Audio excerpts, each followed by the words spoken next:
एकचोटि सरस्वती त्यो सुन जग्गा जमिन जायदाद सेयर आदि इत्यादि गाडीको हिसाब सोहोडोलो गर्दा कसको कति रहेछ म तपाईँलाई विवरण दिन्छु।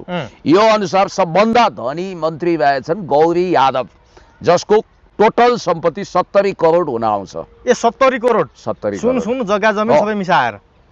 अनि त्यसपछि डाक्टर स्वर्णिम वाग्लेको 32 करोड सम्पत्ति होइन 35 करोड, अनि सुदन गुरुङको 32 करोड, समित पोखरेलको 25 करोड, बालेनजीको 12.5 करोड, खड्गराज पौडेल जसलाई गणेश पौडेल पनि भनिन्छ पर्यटन मन्त्री, उहाँको 12 करोड, विराज भक्त श्रेष्ठको 9 करोड, सविता गौतमको 5 करोड, रामजी यादवको झन्डै 5 करोड, प्रतिभा रावलको 5 करोड, डाक्टर विक्रम तिमल सिन्हा 5 करोड, सुनिल लम्साल 4 करोड, निशा मेहता 4 करोड, सीता बादी चाहिँ 1 करोड रहेछ उहाँको पनि, गीता चौधरी झन्डै 1 करोड भन्नाले तपाईँले यो करोडौं करोडौंको कुरा गर्नुभयो, जो धनी धनी मन्त्रीहरूको कुरा गर्नुभयो, करोडभन्दा कम कसैको छैन। सुन्नु न, 20 वटा कुखुरा र एउटा कुकुर भएको मन्त्री पनि त आयो नि।